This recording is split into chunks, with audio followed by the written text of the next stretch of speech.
joined us.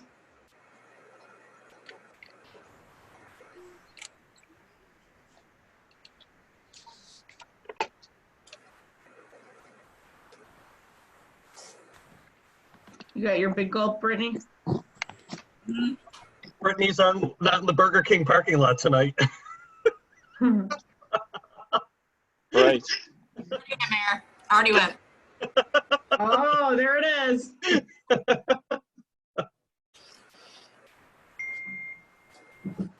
I need it for my A game.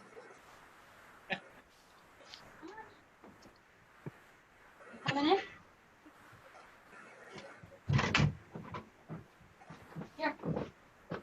Now, Jim, do you know how to mute and everything?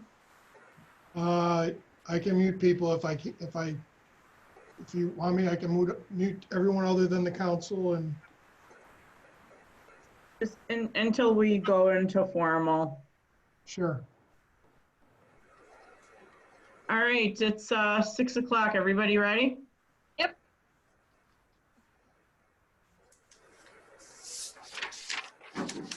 All right, Jim, please call the roll. Newman, Here. Kimmerdanner, Here? Rautenstrau, Here. Mylum, Here. Cook. Here. All right, we have a pretty short agenda. We don't have executive session. So let's get to it. Who wants the minutes? I'll take I the can minute. take them. Okay, Sean.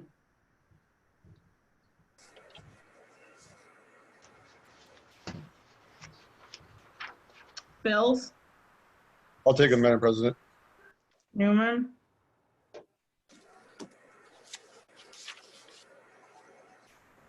all right, let's go around the room. I think that was a record 40 seconds. Tom, you have anything? I was curious if we ever got our reimbursement from the insurance claim on the salt barn.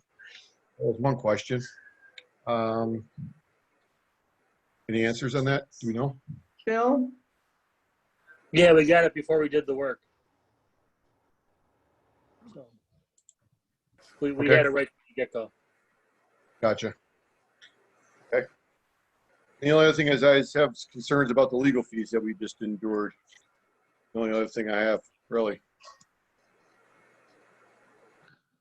Okay.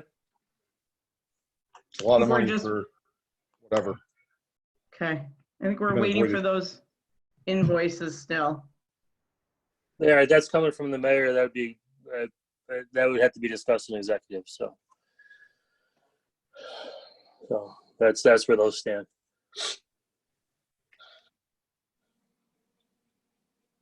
Have they been paid? Oh yeah. I mean, we incurred the costs. I just can't discuss what they were about. So Yeah, we understand. okay. All right, Tom, anything else? That's all I have. Thank you, Madam President. Okay, thanks, Tom. Dawn? Just a question, Mayor. Shared work programs. I'm under the impression that we are working 4 hours a day in most of the departments. 4 to And we're 6. splitting Yeah. the shifts. Yes. So the shared work program, why weren't these employees able to take care of that instead of paying a full 8 hours? That's the decision was made to go down to the reduced work schedule without possibility of furloughing or anything like that. So But is this costing the company the city more money by doing that? that I'm not a numbers guy, so you'd have to run that by somebody else because I mean we have to pay for them to be on unemployment. So Correct, I get that. and that's usually capped at, I believe it's a little over $500. $504 a week. 504, yep. And I would say that probably 95% of city workers that have been working on a reduced schedule make more than that a week. So, but But there, Okay. make more than that even at the reduced hours. So they're working between 4 or 6 hours, but they're getting paid for 8 hours a day. Correct. And what concessions have they made? Anything at this point? I'm not discussing any of that in open session. Okay. Okay. Just makes me a little nervous because, I mean, they should have been put on shared work. It would have saved the city a lot more money. Like I said, most of them make more than the limit was, so they wouldn't have qualified. And other communities are making their That's not employees. true, Rick. I mean, unless it's different for different municipalities, but my husband's company, they did shared workload. So his pay has been cut 20% on top of cutting his hours, and he's eligible to get that. Right, and it's $504 a week. So if you do that, if you multiply $25 an hour times 24, 26 hours, that gets you above the threshold. And other municipalities aren't doing this either. They're actually making their workers take paid time off. Okay, I And just. I didn't, that's a road I wasn't willing to go down. But yet, you know, we're the city is hurting for dollars at this point. I mean, I think that's probably an avenue that we should have taken. My other issue is, you know, we're furloughing people, but we're not doing it until June 1st. It should have been done that Friday that they were told. Not waiting till June 1st, because now, as you and everybody's aware, you know, we're opening back up. So by the time the furlough actually goes through for them, they're going to be back to work. Mm-hmm. Well, the recreation, the recreation department is not going to be back to work for the foreseeable future. I mean, all recreation programs have been canceled over the summer. I would assume that they might be canceled into the fall as well. And your senior citizens center will not reopen for the foreseeable future either. Okay, so then that brings me to, where are we putting our seniors? You can't just leave them hanging if you're not going to open it back up even when it is time for them. Are you going to give me the money to open it back up? Are you going No. to give me the resources to sanitize that building under the guidelines that the state has told us that we have to sanitize? But what I'm saying is, when it does open and they're able to open, where are you going to put these seniors if you're not going to open that building? I'm worried about trying to get through the next few weeks here. And we're doing more than most municipalities are. We already know where our budget shortfalls are.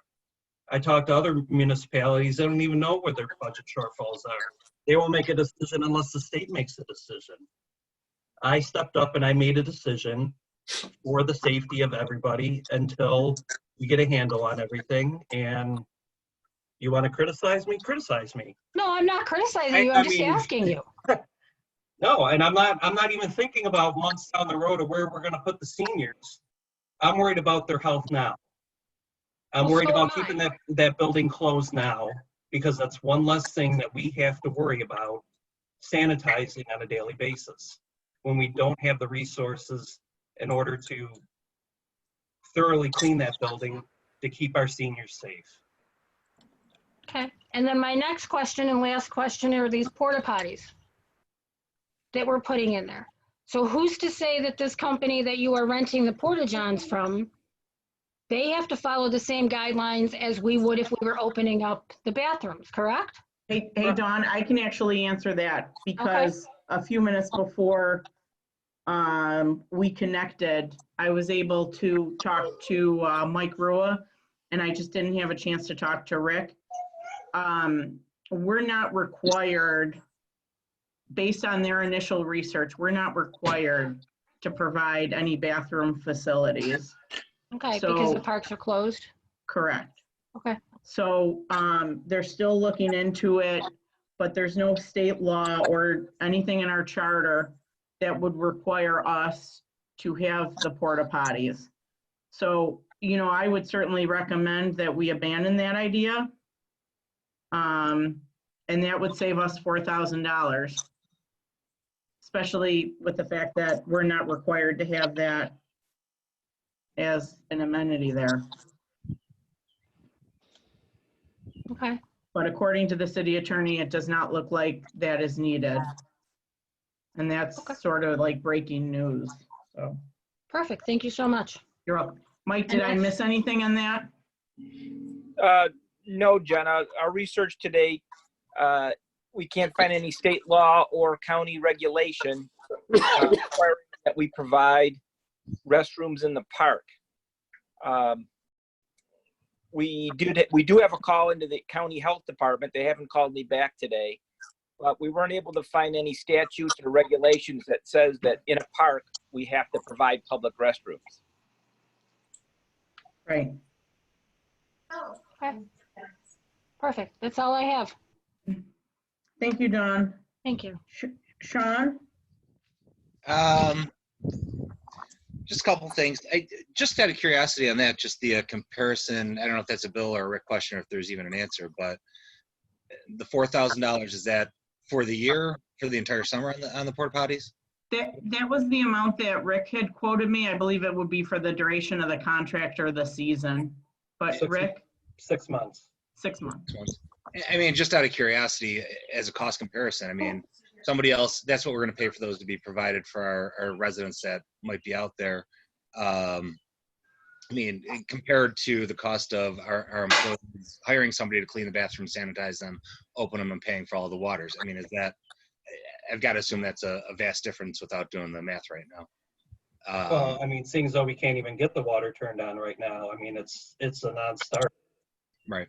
So I'm just kind of curious. I mean, it kind of makes sense to me to have a flat fee, pay the price, provide that amenity to our residents, but the bathrooms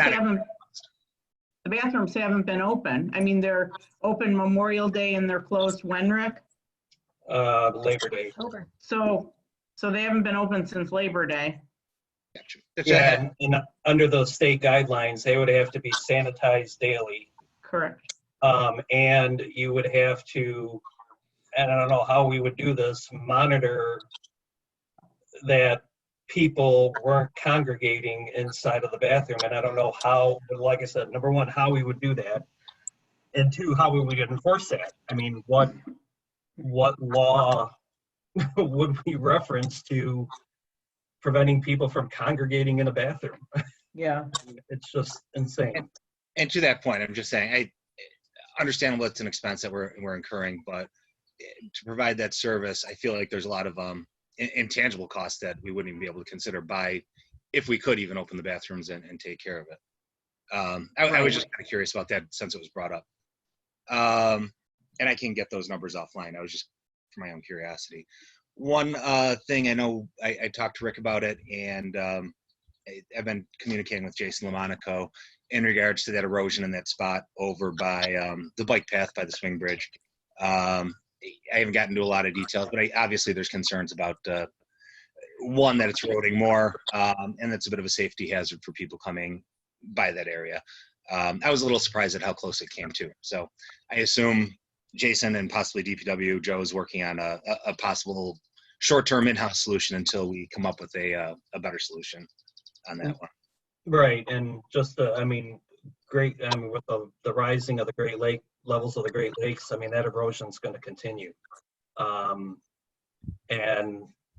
the short-term fix might be cheap, but the long-term fix is sure going to be expensive. Right. So I think there were some other short-term fixes in the past along the path that turned out to be kind of bite you in the butt a little bit later down the line when you're trying to repair them. So right. Again, just looking out for a safety hazard, maybe a barrier or something in the meantime, just keep people from wandering into the pit. That's all I have. That I thank you for. I assume DPW got out and took care of the graffiti on the path this morning. We talked about that. That I also got heard back from Greenlight Networks. You know, they're still continuing to look into the area. They're planning in Buffalo. Run into some hurdles and setbacks, obviously, with the coronavirus that they didn't expect. but they are still interested in the area, looking into the area. I was also put in touch with and have a contact for their government contact. So, just an update on that, and excited that that can move forward. Beyond that, it's all I have for right now. Awesome, good. Dave?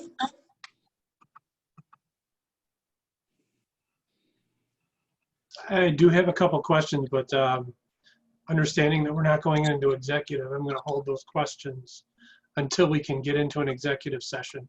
I would just like to put on record that I am completely against putting porta potties down at the river. Seeing how people can't even put trash in a garbage can this weekend and the condition of the river. My contention is go to the bathroom before you leave. I think it's an unnecessary expense, and I think we're opening ourselves up to a lot of headache to have those down there. Potential with kids tipping them over. It's just, I think, something that we really need to look into a lot further before we actually go ahead and put those down there.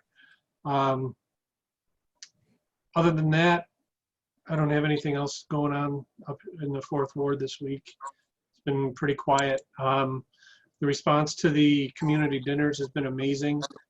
I've had more residents meet me at the door with tears in their eyes than I can count, just thanking us for what we're doing.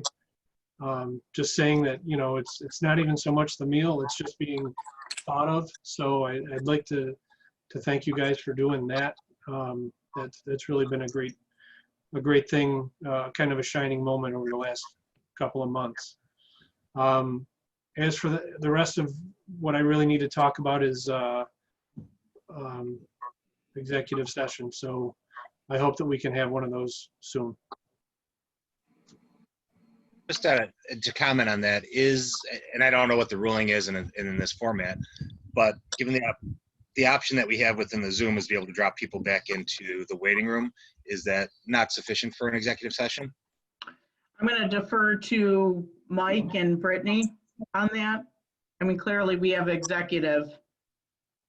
I mean, it would be sufficient as long as we can exclude the general public and only have the authorized individuals involved in the conference, then it would be acceptable.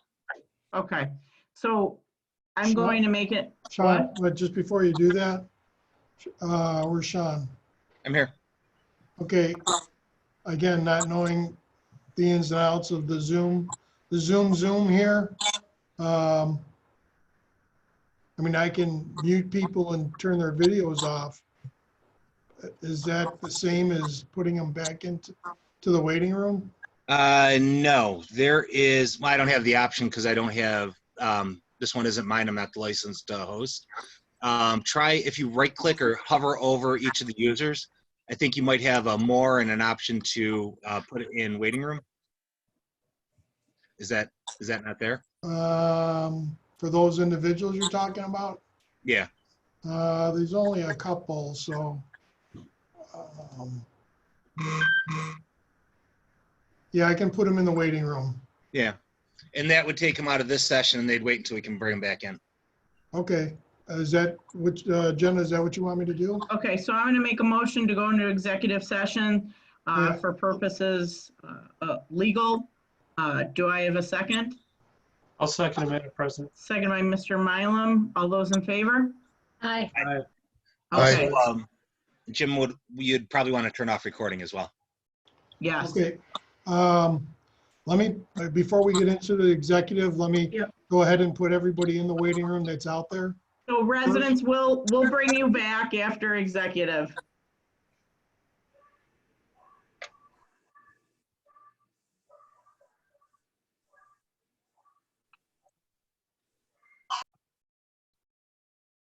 Okay, one. Just want to make sure okay. Well, it looks like, Okay, so who I have is Jenna, Rick, Sean, Tom, Bill, Dawn, Brittany, myself, Mike Rua, and the mayor. okay, and, You'll want to pause recording. yep, Pause recording. yep. Okay, Perfect. Okay. Dave, did you have anything else? I actually saw the chickens in the fourth ward the other day. Delivering some dinners. Saw the chickens running around in the guy's backyard, so still there. But other than that, that's it. Not chicken fingers. The kids were playing with them in their backyard. No, but did you get pictures? Did you get We got documentation? mental pictures. I will next week when I deliver dinners. That's all I have. All right, perfect. Mayor? I talked enough during executive. Okay.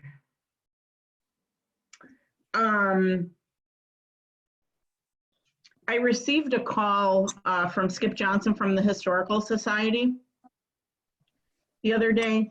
They had received a grant in the amount of $1,800.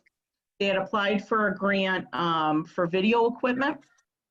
And the intention is to do start a YouTube channel called Ned Talks and Skip Walks. And the focus would be on highlighting artifacts in the city. So they received the grant. The cap on the grant was $2,000. They received $1,800. And they'll be purchasing video equipment, which will include a camcorder, a tripod, and a program so that they can showcase these artifacts and do these videos. And they're going to open it up to the school district, share those videos with the school district, share them with the community, kind of similar to like the Warriors walks.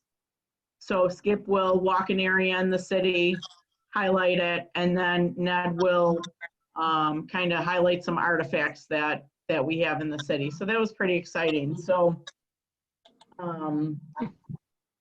stand by for that. I agree with Dave. I don't think the porta potties are necessary. And if we're looking at a 1.5 million or $1.6 million budget gap, I think, you know, a potential savings of $4,000, yes, is a drop in the toilet per se, but if we're not required to have it, it's not necessary. I don't think we need to move forward with it, but it's ultimately, if we're required to have it, then obviously we need to, but that's just my 2 cents on that. Anybody have anything else? I just have a quick question, and maybe you guys can fill me in.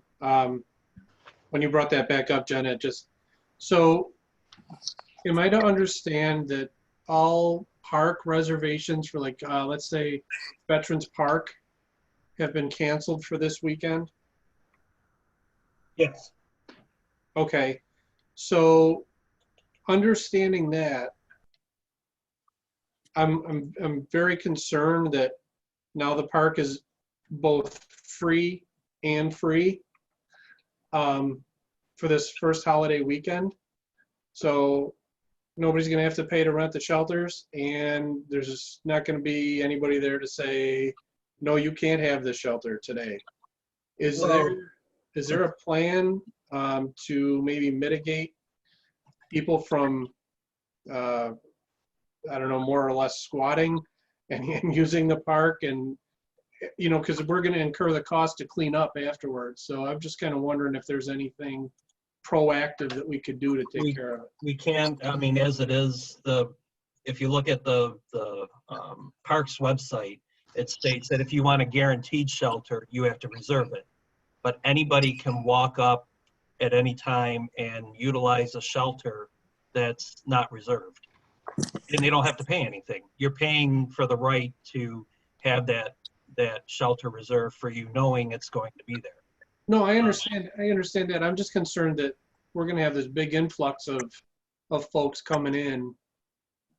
We're not, and that's one of the things that when I was on the conference call with the county and talking to the chief, we really don't have, there really isn't a statute out there that we can prevent people from congregating. And to me, sending a cop over there just to scare people away, I think you're asking for trouble, because everybody's got a cell phone, everybody's got their camera on. And I think there's people out there that are waiting for that confrontation to, all right, well, what law are you, what law am I breaking? And that's what I don't want to get into. I don't want to get into the using the police to do something that they really don't have the authority to do under New York state law or city of Tonawanda law. So that's the conundrum that we're kind of under. I mean, I know, Niawanda Park's going to be a virtual petri dish this weekend. That park is probably going to be the same thing, and there's nothing we can do to stop it. I completely understand what you're saying. I mean, I think it's a risk reward type of thing. Like you said, with the police going, and there are people out just looking for trouble and to be the next best recorder on YouTube. So I totally agree with that. I just, I'm concerned. Right. I am too. And it would be all right if driving through these parks, if people were wearing masks, but I think a majority of the people I just from driving around aren't wearing masks. And, that's concerning, because you have people that's saying that it violates their constitutional rights. And I don't want to get into a whole diatribe about that, but, something as simple as wearing a mask for an hour or two while you're in a public park, I mean, it's not going to kill you. It's not going to kill you to buckle up your seatbelt. It's not going to kill you to call a cab if you're too drunk to drive. I mean, all of these things, it just, like I said, it just boggles my mind. And Mayor, just to bring back the porta potties, when were you planning on putting those into place? Were you thinking for this weekend? No, actually, because they're the company themselves, they haven't been working because of the governor's orders. So the idea was to put them out there because I thought we had to, provide an area for residents, a public restroom in a park. But now that Mike's cleared that up, there's no need for us to move forward with that. Yeah, I don't think that we should either, because no. Yeah, it's going to be a big problem. Yeah. Perfect. Thank you. All right, anything else? All right, then let's move to our regular meeting formal session at 6:46 p.m. Jim, can you please call the roll? Newman, Here. Cameron, Here. Bromstrow, Here. Mylum, Here. Cook. Here. Please stand for the pledge, and Jim, if you can lead us in the pledge. Pledge allegiance to To the the flag, flag. United United States, the United States of America, and to the republic, To the republic which stands and one one nation, nation, under God, indivisible, indivisible, with with liberty and justice for all. all. All right. Might be a better way to do that. All right, communications from the mayor. Oops, I'm sorry, I have to read the prayer. Okay, this prayer is from Dave Nadell, right? Correct. Okay. Father, as we gather together, we praise you for this day and your purpose for it. Reset our agendas as we sit in your presence for you. Assure us that where two or more gather in your name, you are here. Recalibrate our intentions and refocus our hearts. Your will for our lives does not always reflect our plans. Change them to reflect your will. Help us to understand that we don't need full clarity to walk into the unique purpose you've inlaid into our lives. Lift our eyes to seek you first today and always surrender our need to achieve, understand, and be known. Shift our perspective to seek your peace above all else. In every situation we ponder in our daily lives, let the Holy Spirit translate your commands. Give us renewed strength and godly courage to obey. you without questioning. Forgive us for striving beyond our means, worrying and forcing results. Only you know what lies ahead. You are our good Father, just and righteous. Though our circumstances will be unfair from time to time in this life, you are always our unwavering protector and shield. Keep the words of King David fresh in our minds and renew our hearts to the tune of your truth. I lie down and sleep. I wake again because the Lord sustains me. Let your peace rain down on us today as we seek you more than anything else. In Jesus' name, amen. Amen. Okay, communications from the mayor have been ordered and filed. Communications from city officials and correspondents have also been ordered and filed. We'll now take comments by the public on the resolutions. We are not going into executive session. Please state your name and address for the record. Jim, if you could just unmute the residents.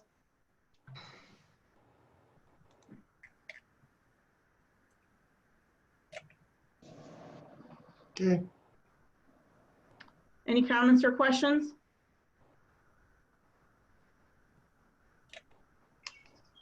Okay, let's roll.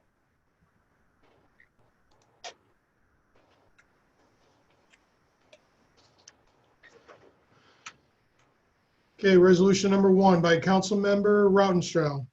Do we have a second? I'll take it, Madam President.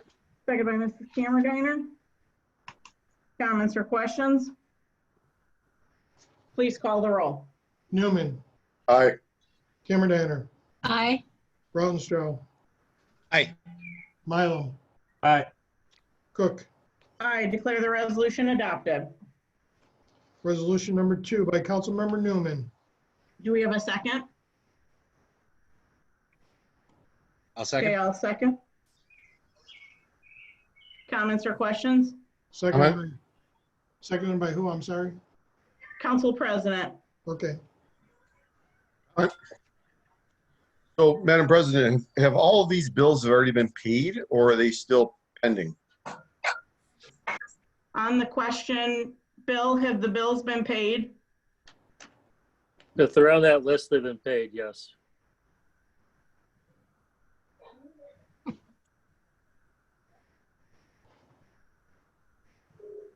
Comments or questions? I have a comment. The council is doing its due diligence when we review the bills. Many of our residents have suffered a financial loss as a result of this pandemic. And they've had to adjust their finances accordingly. We should be doing that as well.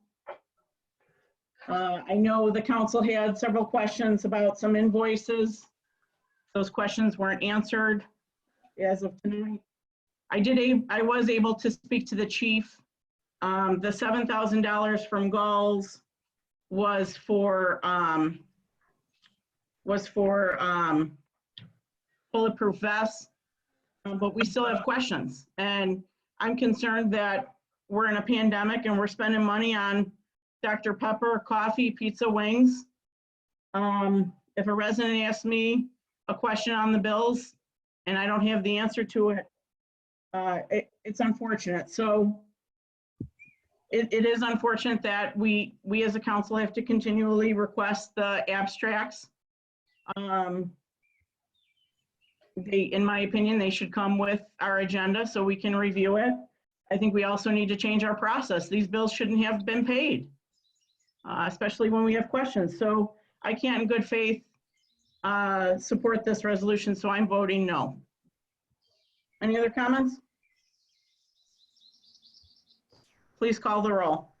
Newman, Nay. Cameron, Nay. Rautenstrau, Aye. Mylum, Nay. Cook. Nay. Resolution is defeated.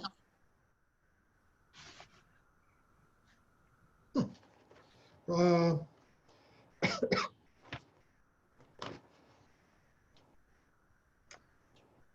We'll now take comments by the public following the resolutions. Please state your name and address for the record. So Jim, if you can unmute any of the residents.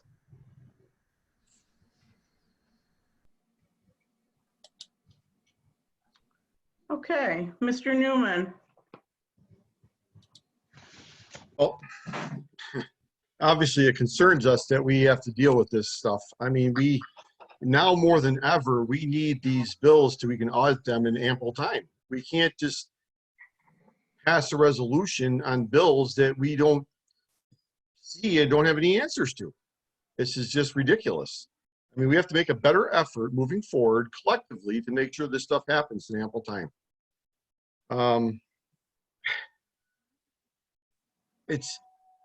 It's disheartening. It really is. Other than that, I just hope people stay smart out there. You know, we still need to get through this. We're not out of the woods, obviously. Just take precautions, be safe, be smart, be healthy, and, you know, let's get through this together. That's all I have, Madam President. Thank you. Thank you, Mr. Newman. Mrs. Cameron? I too feel that as far as the bills go, they need to be presented to us sooner rather than later, so that we can get our answers answered from the powers to be. Moving forward, I think we need to be collective on this. Again, with the holiday weekend coming up, you know, our city workers are going to be busy. We know what we dealt with last weekend, and it was not a holiday weekend down at the river as far as trash being left there. So, you know, our DPW, I commend them for what they're doing. You know, I do want to say kudos to the mayor's office for the senior meals that have been out on Wednesdays. It's been a pleasure, you know, going and visiting them. I can tell you that the houses that I visited, they may not see their family members as often as, you know, some of us might. So it's a pleasure to visit with them. And I'm going to miss them, considering tomorrow is our last day, as I believe it is, moving forward. So hopefully we can do something in the future as far as that goes to keep our seniors more involved. Other than that, I have nothing to say. Thank you. All right, thank you, Mrs. Cameron. Mr. Rounstrau? Nothing really to say other than, you know, we're fighting this. I think we need to be more diligent with everything for this year and running into next year. I think I said everything else earlier. I would like to extend, you know, best wishes to Mr. O'Connor. I see you out in the audience. I know your son is recovering, and I just want to give my best to you and your family. And I hope everything continues to be well. That's all. Well. Thank you, Mr. Rautenstrau. Mr. Milam?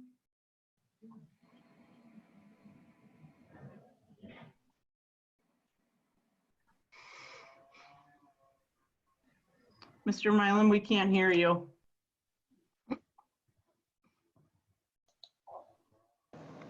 How about now? Oh, there you go. We can hear you now. I hate technology. I just, you know, as I was saying, I think with everything that's going on, everybody's, you know, the tensions are very high. People are looking for a place to look for answers. It seems one day you get one answer from somebody, and then that same person will give you the next answer about the same thing in a different way the next day. Just on Friday, we heard from the governor that, you know, it was going to be a long time before we even opened, and here we are today, starting phase 1. And then I saw before the meeting that the governor said today that we're right back where we started. Meaning, to me, when I look at that, we're at a tipping point. We can either see this through, do the right thing for the next couple of weeks, and hopefully get over this, or we are right back where we started with the numbers. And it would not be hard to go back to what we were in, and then all of this would be for nothing. I'm concerned about what's going to happen at the river this weekend. I'm concerned that warm weather means we can take it easy. It's just, I just wish everybody the best of health, and to, it's not only your health you're protecting, it's everybody else. So I just hope that everybody stays healthy, stays safe, and makes good decisions. Thank you, Madam President. Thank you, Mr. Mylum. Mayor?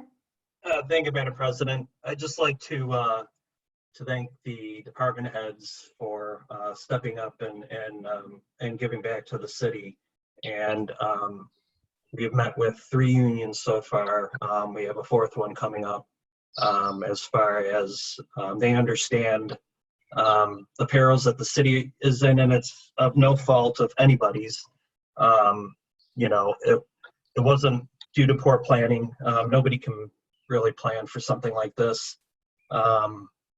So I want to thank, again, the department heads and the union for sitting down with us. And I think we're all going to come up with a solution that that benefits everybody as a whole. So again, I just want to thank them. Monday, Memorial Day, you know, we can't all gather on the bridge like we have in years past. And I would just like to have everybody just take a moment on Monday to think about, you know, those that have passed and, you know, the families that had to pick up the pieces to deal with that. So as I posted on social media, we have at least 1 signature on the Spalding contract. We're waiting to get the contract back from them. But we're hoping that, you know, it'll be full steam ahead here shortly on that project and get them building and get them to start paying some taxes for that property. And last, I know everybody's frustrated. I think, I know we all are. And, you know, I think it's an easy avenue to kind of go on social media and be upset, be frustrated, and we get that. But it wasn't Councilman Newman that closed the city down. It wasn't Council President Cook that closed the businesses down. It wasn't, nor was it myself. You know, when we take an oath to support the Constitution, the laws of the state of New York, and the laws of the city of Tonawanda. And under that law, it states that when the governor issues an emergency order and closes businesses, we can't just wave a magic wand and reopen businesses or force them to reopen. We can't make people do things that, you know, like I said, we can't just wave a magic wand. So if you are truly upset at what is happening, then take it up with the people that have the power to change it. We do not have power to change it at the local level. We do not have power to change state laws. We do not have power to grant more or less authority to state figures of authority. So I get it. Although, you know, some of the garbage that has been on social media, because you know, I've tried to take a proactive approach to you know, canceling things that maybe some other supervisors or mayors are waiting for somebody else to make that decision. You know, unless I can guarantee the health and safety of the people, I'm going to cancel it. And I'm not even going to bat an eye at it, because if I can prevent a family like the O'Connors from going through what they went through, I'll do it again in a heartbeat. This is a nasty disease. This is a terrible disease. You've got disease, virus, whatever you want to call it. And, you know, Mike's son's going to be dealing with this for months. He's going to have to deal with this for months. Supervisor Eminger has been dealing with this for going almost on 2 months. I mean, this is serious. And if everybody could just wear a mask for the little bit of time that you're in a public place. When you get home, take it off. I think that, you know, instead of going backwards, we can start moving forward into phase 2 and phase 3 and phase 4. So just asking everybody for their patience. Thank you, Madam President. Thank you, Mayor. I want to congratulate the Historical Society for who was a recipient of that grant that I mentioned before that will allow them the opportunity to purchase digital equipment and help showcase our city during the pandemic and beyond that. So that's certainly good news. They were awarded $1,800. They're going to purchase a camcorder, a tripod, and a program that will allow them the opportunity to reach our constituents, students, and beyond. So that's exciting. They're gearing up to start a YouTube channel. So that's certainly some great news. So hats off to the Historical Society, Ellis Roth and Skip Johnson, who wrote the grant. So congratulations to them. I voted against the bills tonight, partly because it is concerning that there are questions, the council has questions. And as I said in my comments, I think we need to change that process. The bill shouldn't be paid until the council passes this resolution. You know, it's unfortunate that half an hour before our meeting, I'm getting an answer from the chief about $7,000 in bills that we paid. It's unfortunate that we send questions and want to look at the invoices, and we haven't gotten it yet because we don't want to disrupt the apple cart at City Hall. But when the residents come to us and ask what their money is going for, I want to at least be able to say, your money is going to XYZ. So that's why I voted against it, and hopefully we can change that process moving forward. And kind of to piggyback on what the mayor said, you know, from day one, we've all said that we were in this together. We have all said that, you know, we're fighting the same battle. We can't dispute that. We are all in this together. And tonight I want to highlight some good and bad that some members in our community have gone through during this pandemic. And I want to shine the spotlight more so on the good, but it is unfortunate that we have had some negativity. As the mayor had said, he had posted an update for the community, and I was completely appalled at some of the comments that were sent to me and some of the comments that I had read.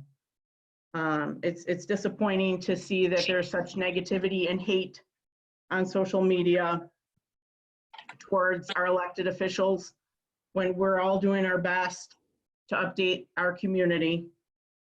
And following a conference call that the mayor had with the county executive, he shared on social media some impacts that, and closures that would impact our community. And it was such a shame to see that negativity. As the mayor said, you know, it's not up to us to close the city down. The council or the mayor didn't make that decision. We didn't set those guidelines, but we're here to communicate what those guidelines are.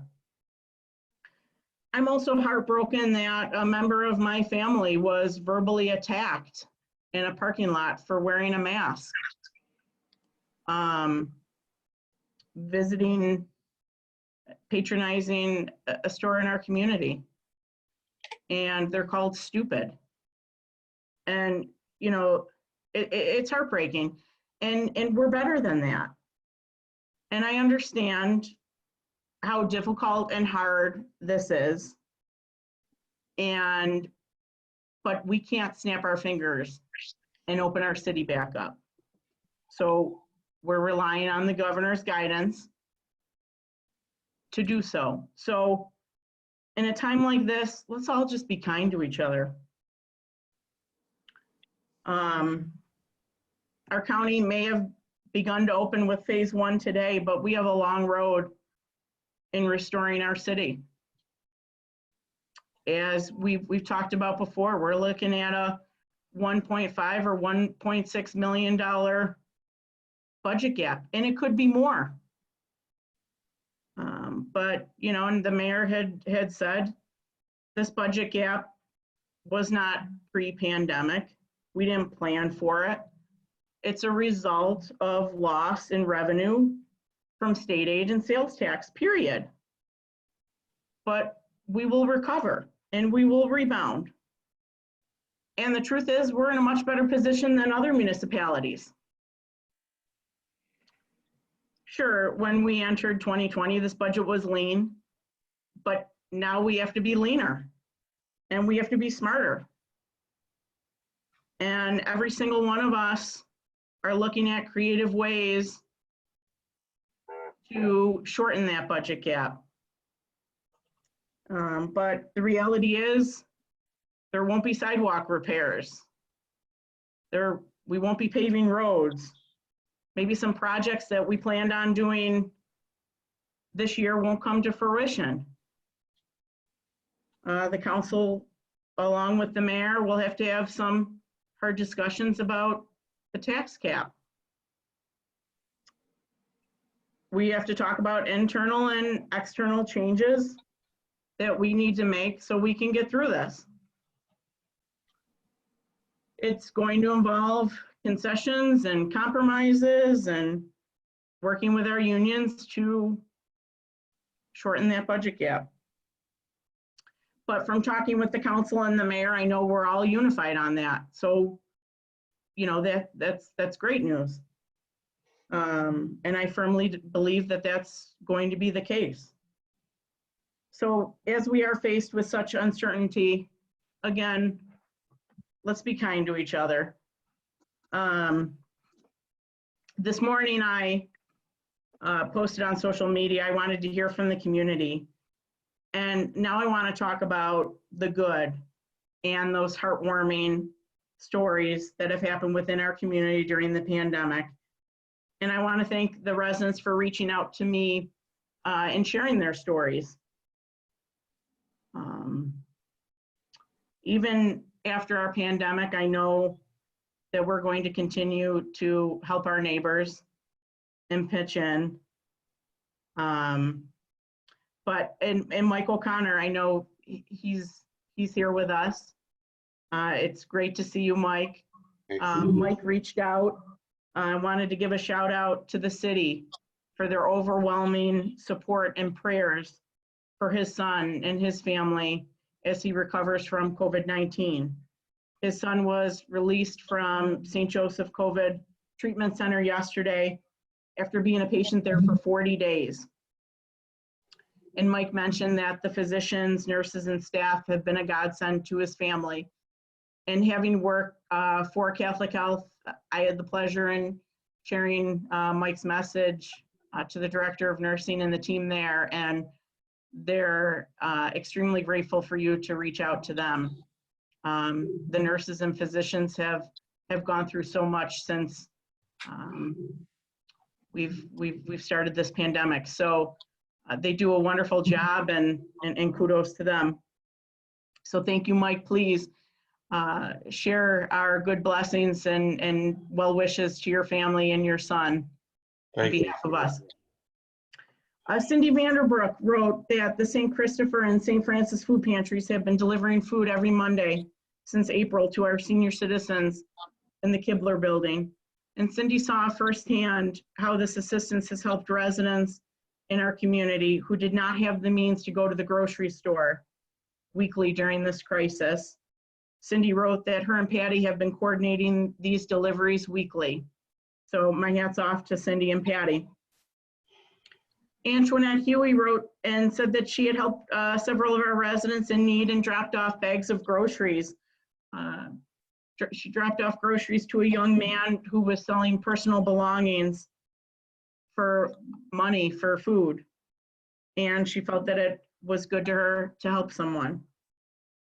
You may or may not know, but we have a group called the Tonawanda Warriors Helping Warriors in Need.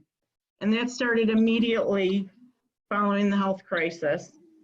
Jessie Brady wrote that she gets to witness the generosity on a daily basis.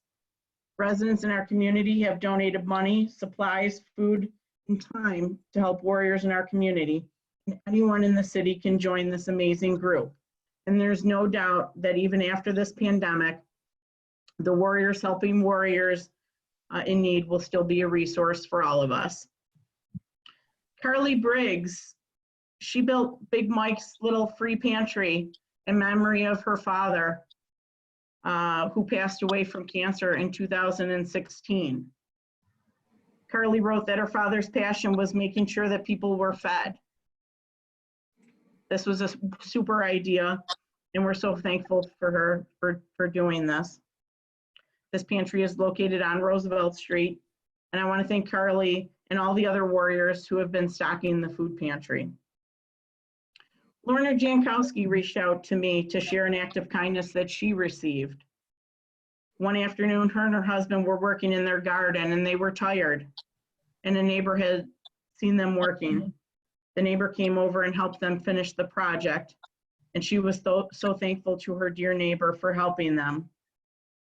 William Miles wrote that members in his family are snack fairies and have delivered snacks to other families in the city of Tonawanda. Pamela Robel reached out to share a story about her neighbors, Timothy and Lindsay. And Lindsay made face masks and hung on her tree for the community, and they were free to anyone who needed them.